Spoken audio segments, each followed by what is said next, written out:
ಎಲ್ಲರಿಗೂ ನಮಸ್ಕಾರ. ದಿ ಅಗ್ರಿಸೆನ್ಸ್ ಕಂಪ್ನಿಯಿಂದ ವಸಂತ್ ಕುಮಾರ್ ಮಾತಾಡ್ತಿದ್ದೀನಿ. ಇವತ್ತು ನಾನು ಒಂದು ಹೊಸ ಪ್ರಾಡಕ್ಟ್ ಬಗ್ಗೆ ನಿಮಗೆ ಮಾಹಿತಿ ಹಂಚ್ಕೊಳಕ್ಕೆ ಇಷ್ಟಪಡ್ತೀನಿ. ಅದು ಹೆಸರು ಬಂದು ಅಗ್ರಿ ಸಿ ಯು ಪೆರಾಕ್ಸೈಡ್ ಅಂತ. ಅಗ್ರಿ ಸಿ ಯು ಅಂದರೆ ಕಾಪರ್ ಅಂತ. ಸೊ ಈ ಪ್ರಾಡಕ್ಟ್ ಏನಂದರೆ nano silver nano copper hydrogen peroxide ಅಂತ. ಇದು ಬಂದು ನ್ಯಾನೋ ಸಿಲ್ವರ್ದು ಏನು ಪ್ರಾಡಕ್ಟ್ ನೀವು ಕೇಳಿದ್ದೀರ, ನ್ಯಾನೋ ಸಿಲ್ವರ್ ಹೈಡ್ರೋಜನ್ ಪೆರಾಕ್ಸೈಡ್ ಅಂತ ಸಾಕಷ್ಟು ರೈತರು ಇದನ್ನು ಉಪಯೋಗಿಸ್ತಾರೆ. ಸೊ ಅದರದ್ದು ಅಡ್ವಾನ್ಸ್ಡ್ ವರ್ಷನ್ ಅಂದರೆ ಇದರಲ್ಲಿ ನ್ಯಾನೋ ಕಾಪರು ಒಂದು ಆ್ಯಡ್ ಆಗಿದೆ. ಹಾಗಾಗಿ ಇದ್ರದ್ದು ರಿಸಲ್ಟು ಅದಕ್ಕಿಂತ ಬೆಟ್ರಾಗಿರುತ್ತೆ ಮತ್ತು ಇನ್ನೂ ಸ್ವಲ್ಪ ರೋಗಗಳನ್ನ ಕಂಟ್ರೋಲ್ ಮಾಡೋದ್ರಲ್ಲಿ ಹೆಚ್ಚು ನಾವು ರಿಸಲ್ಟ್ನ ನೋಡ್ಬೋದು.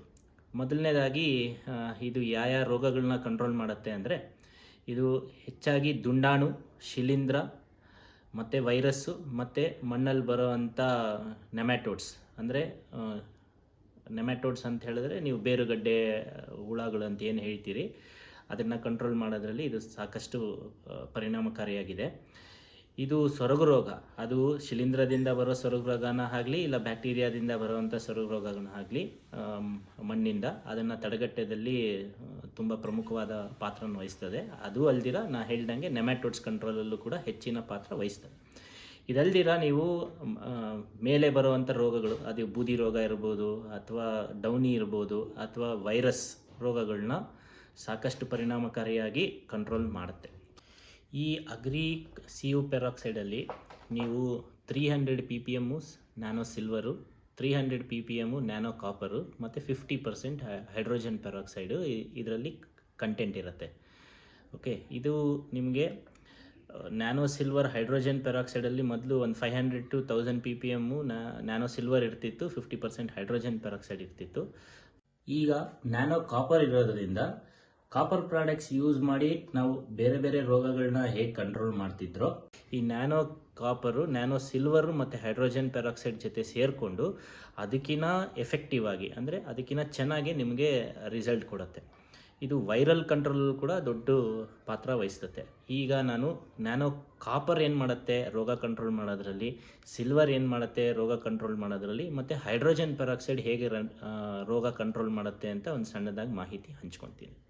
ಇದರಲ್ಲಿರೋವಂಥ ನ್ಯಾನೋ ಸಿಲ್ವರು ನಮಗೆ ಈ ಸಿಲ್ವರ್ ಪಾರ್ಟಿಕಲ್ಸ್ ಏನಿರುತ್ತೆ ಇದು ಮೈಕ್ರೋಬ್ದು ಸೆಲ್ ವಾಲ್ಗೆ ಹೋಗಿ ಅಟ್ಯಾಚ್ ಆಗಿ ಅಲ್ಲಿಂದ ಒಳಗಡೆ ಹೋಗಿ ಆಕ್ಸಿಡೇಟಿವ್ ಸ್ಟ್ರೆಸ್ನ ಫಾರ್ಮ್ ಮಾಡಿ ಒಂದು ಸೆಲ್ ಡೆತ್ ಮಾಡುತ್ತೆ. ಸೆಲ್ ಡೆತ್ ಹೆಂಗೆ ಮಾಡುತ್ತೆ ಅಂತ ಹೇಳಿದ್ರೆ, ಈ ಬ್ಯಾಕ್ಟೀರಿಯಾ ಅಥವಾ ಫಂಗಸ್ ಒಳಗಡೆ DNA ರೆಪ್ಲಿಕೇಶನ್, ಪ್ರೋಟೀನ್ ಸಿಂಥಸಿಸ್ ಅಂತ ಪ್ರೋಸೆಸ್ ನಡೆಯುತ್ತೆ. ಅದನ್ನು ಬ್ಲಾಕ್ ಮಾಡುತ್ತೆ.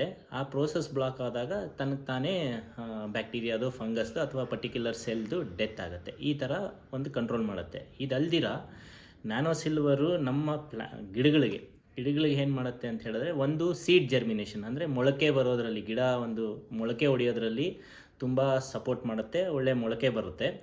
ಎರಡನೇದು ಪ್ಲ್ಯಾಂಟ್ ಗ್ರೋತ್ನ ಕೂಡ ಸ್ಟಿಮ್ಯುಲೇಟ್ ಮಾಡುತ್ತೆ, ಅಂದರೆ ಬೆಳವಣಿಗೆಗೆ ಸಹಕಾರಿ ಮಾಡುತ್ತೆ. ಓಕೆ, ಇದಲ್ದಿರ ಇದನ್ನು ನಾವು ಡ್ರಿಪ್ಗಳು, ಈ ನ್ಯಾನೋ ಸಿಲ್ವರ್ ಏನಿರುತ್ತೆ ಡ್ರಿಪ್ಪಿನ ಬ್ಲಾಕ್ ಆಗಿರೋದು ಹೈಡ್ರೋಜನ್ ಪೆರಾಕ್ಸೈಡ್ನ ಡ್ರಿಪ್ ಏನನ್ನ ಬ್ಲಾಕ್ ಆಗಿದ್ರೆ ಅಲ್ಲೂ ಕೂಡ ಉಪಯೋಗಿಸ್ಬೋದು. ಮತ್ತು ಈಗ ನ್ಯಾನೋ ಕಾಪರ್ಗೆ ಬಂದರೆ, ನ್ಯಾನೋ ಕಾಪರ್ ಕೂಡ ನ್ಯಾನೋ ಸಿಲ್ವರ್ ಥರ ಆಕ್ಸಿಡೇಟಿವ್ ಸ್ಟ್ರೆಸ್ನ ಫಾರ್ಮ್ ಮಾಡುತ್ತೆ. ಒಂದು ಮೆಥಡು ಆಕ್ಸಿಡೇಟಿವ್ ಸ್ಟ್ರೆಸ್ನ ಫಾರ್ಮ್ ಮಾಡೋದಂದರೆ ಮತ್ತೆ DNA ಸಿಂಥಸಿಸ್ ರೆಪ್ಲಿಕೇಶನ್ನ ಬ್ಲಾಕ್ ಮಾಡುತ್ತೆ ಮತ್ತು ಪ್ರೋಟೀನ್ ಸಿಂಥಸಿಸ್ ಬ್ಲಾಕ್ ಮಾಡಿ ಸೆಲ್ ಡೆತ್ ಆಗಂಗೆ ಮಾಡುತ್ತೆ. ಇದು ಒಂದು ಮೆಥಡು, ಅದು ಕಂಟ್ರೋಲ್ ಮಾಡೋದು. ಎರಡನೇ ಮೆಥಡ್ ಕಂಟ್ರೋಲ್ ಮಾಡೋದು ಹೇಗೆ ಅಂತ ಹೇಳಿದ್ರೆ, ಈ ಒಂದು ಬ್ಯಾಕ್ಟೀರಿಯಾದು, ಫಂಗಸ್ದು ಏನು ಜೀವನ ಕ್ರಿಯೆ ಅಂದರೆ ಮೆಟಬಾಲಿಸಮ್ ಇರುತ್ತೋ ಅಲ್ಲಿ ಸರ್ಟನ್ ಎನ್ಸೈಮ್ಸ್ ರಿಲೀಸ್ ಆಗುತ್ತೆ. ಆ ಎನ್ಸೈಮ್ಸ್ನ ರಿಲೀಸ್ ಆಗದಿರಂಗೆ ಅಥವಾ ಅದರ ಪ್ರೊಡಕ್ಷನ್ ಆಗದಿರಂಗೆ ಇನ್ಹಿಬಿಟ್ ಮಾಡುತ್ತೆ ಕಾಪರ್. ಹಾಗಾಗಿ ಮತ್ತೆ ಸೆಲ್ ಡೆತ್ ಆಗುತ್ತೆ. ಇದು ಎರಡನೇ ಥರ ಕಾಪರ್ ಕಂಟ್ರೋಲ್ ಮಾಡೋದು. ಮೂರನೇ ಥರ ಕಾಪರ್ ಹೇಗೆ ಕಂಟ್ರೋಲ್ ಮಾಡುತ್ತೆ ನ್ಯಾನೋ ಕಾಪರ್ ಅಂತ ಹೇಳಿದ್ರೆ, ಈ ಯಾವುದೇ ಒಂದು ಎಲೆಗಳ ಮೇಲಾಗಲಿ ಪ್ಲ್ಯಾಂಟದು ಭಾಗಗಳ ಮೇಲಾಗಲಿ ಈ ಬ್ಯಾಕ್ಟೀರಿಯಾ, ಫಂಗಸ್ಸು ಕೂರ್ತಾ ಹೋಗುತ್ತೆ. ಅದನ್ನು ನಾವು ಬಯೋಫಿಲಮ್ ಫಾರ್ಮೇಷನ್ ಅಂತೀರಿ. ಅಂದರೆ ಒಂದು ಸಮೂಹ ಅಂದರೆ ಒಂದು ಫ್ಯಾಮಿಲಿ ಅದರ ಸಂಖ್ಯೆಯನ್ನು ಇನ್ಕ್ರೀಸ್ ಮಾಡ್ತಾ ಹೋಗ್ತಾ ಇರುತ್ತೆ. ಯಾವಾಗ ನಾವು ನ್ಯಾನೋ ಕಾಪರ್ ಪಾರ್ಟಿಕಲ್ಸ್ನ ನಾವು ಸ್ಪ್ರೇ ಮಾಡ್ತೀರಿ ಅಥವಾ ಬರೀ ಕಾಪರ್ನ ಸ್ಪ್ರೇ ಮಾಡ್ತೀರಿ, ಅದು ಈ ಬಯೋಫಿಲಮ್ ಫಾರ್ಮೇಷನ್ ಅಂದರೆ ಜೀವಾಣುಗಳ ಸಂಖ್ಯೆ ಅಭಿವೃದ್ಧಿ ಆಗೋದನ್ನು ಅದು ತಡೆಯುತ್ತೆ. ಈ ಥರ ಕೂಡ ಕಾಪರ್ ನಮಗೆ ಕಂಟ್ರೋಲ್ ಕೊಡುತ್ತೆ. ಇದಲ್ದಿರ ಕಾಪರು ಪ್ಲ್ಯಾಂಟ್ ಗ್ರೋತಲ್ಲಿ ಕೂಡ ಸಪೋರ್ಟ್ ಮಾಡುತ್ತೆ. ಇದು ಬಿಟ್ಟು ಮೂರನೇದಿರೋದು ಹೈಡ್ರೋಜನ್ ಪೆರಾಕ್ಸೈಡ್. ಹೈಡ್ರೋಜನ್ ಪೆರಾಕ್ಸೈಡು ಮತ್ತೆ ಆಕ್ಸಿಡೇಟಿವ್ ಏಜೆಂಟಾಗಿ ವರ್ಕ್ ಮಾಡುತ್ತೆ. ಅಂದರೆ ಆಕ್ಸಿಡೇಟಿವ್ ಸ್ಟ್ರೆಸ್ನ ಫಾರ್ಮ್ ಮಾಡಿ ಸೆಲ್ ಡೆತ್ ಅಂದರೆ ಬ್ಯಾಕ್ಟೀರಿಯಾ, ಫಂಗಲ್ ಮತ್ತು ವೈರಸ್ ಡೆತ್ ಆಗಂಗೆ ನೋಡ್ಕೊಳುತ್ತೆ. ಸೊ ಹೇಗೆ ಅಂದರೆ ಮತ್ತೆ DNA ರೆಪ್ಲಿಕೇಷನ್ನು ಮತ್ತು ಪ್ರೋಟೀನ್ ಸಿಂಥಸಿಸ್ನ ಬ್ಲಾಕ್ ಮಾಡಿ ಒಂದು ಸೆಲ್ ಡೆತ್ ಮಾಡುತ್ತೆ.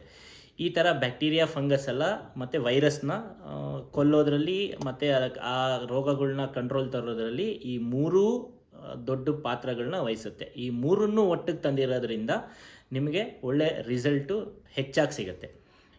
ಇದಲ್ದಿರ ಇದನ್ನು ನೀವು ಸಾಯಿಲ್ ಸ್ಯಾನಿಟೈಸರ್ ಅಂದರೆ ನೀವು ಗಿಡ ಉಣಕ್ಕೆ ಮುಂಚೆ ನಿಮ್ಮದು ಹಳೆ ರೋಗಗಳನ್ನ ಏನನ್ನ ತೆಗಿಬೇಕು ಅಂತಿದ್ರೆ ಡ್ರಿಪ್ಪಿನ ಮೂಲಕ ಇದನ್ನು ಕೊಟ್ಟು ನೀವು ಇದನ್ನು ಸ್ಟೆರಿಲೈಸ್ ಮಾಡ್ಬೋದು ಸಾಯಿಲ್ನ. ಇನ್ನೊಂದು ಮುಖ್ಯವಾಗಿ ಡ್ರಿಪ್ ಕ್ಲೀನ್ ಮಾಡಬೇಕಾದ್ರೂ ಇದನ್ನು ನೀವು ಡ್ರಿಪ್ಪಿನ ಮೂಲಕ ಕೊಟ್ಟು ಡ್ರಿಪ್ಪಲ್ಲಿರೋವಂಥ ಬ್ಲಾಕೇಜ್ನ ತೆಗೆದು ಡ್ರಿಪ್ಪು ಕೂಡ ಕ್ಲೀನ್ ಮಾಡ್ಬೋದು. ಇದನ್ನು ಹೇಗೆ ಉಪಯೋಗಿಸ್ಬೇಕು, ಏನು ಡೋಸೇಜು ಅಂತ ಹೇಳಿದ್ರೆ, ಇದನ್ನು ನೀವು ಡ್ರೆಂಚಿಂಗ್ ಮಾಡೋಂಗಿದ್ರೆ ಅಂದರೆ ಬುಡಕ್ಕೆ ಹುಯ್ಯಂಗಿದ್ರೆ ನೀವು 2.5 ml ಪ್ರತಿ ಲೀಟ್ರು ನೀರಿಗೆ ಮಿಶ್ರಣ ಮಾಡಬೇಕು. ನೀವು ಸಿಂಪಡಣೆ ಮಾಡೋಂಗಿದ್ರೆ 2ರಿಂದ 2.5 ml ಪ್ರತಿ ಲೀಟ್ರಿಗೆ ನೀವು ಸಿಂಪಡಣೆ ಮಾಡ್ಬೋದು. ಹಾಗೂ ನೀವು ಡ್ರಿಪ್ಪಲ್ಲಿ ಕೊಡೋಂಗಿದ್ರೆ ಅಂದರೆ ಡ್ರಿಪ್ಪಿನ ಮೂಲಕ ಹನಿ ನೀರಾವರಿ ಮೂಲಕ ನೀವು ಕಳಿಸಂಗಿದ್ರೆ 1.5 ಲೀಟ್ರಿಂದ 2 ಲೀಟ್ರ್ ಪ್ರತಿ ಎಕರೆಗೆ ನೀವು ಕಳಿಸ್ಬೋದು. ನಿಮಗೆ ಈ ಪ್ರಾಡಕ್ಟ್ ಬಗ್ಗೆ ಹೆಚ್ಚಿನ ಮಾಹಿತಿ ಬೇಕಿದ್ದಲ್ಲಿ ಹಾಗೂ ನಿಮಗೆ ಈ ಪ್ರಾಡಕ್ಟ್ ಬೇಕಿದ್ದಲ್ಲಿ ನಮ್ಮನ್ನ ನೀವು ಸಂಪರ್ಕಿಸ್ಬೋದು. ಧನ್ಯವಾದಗಳು.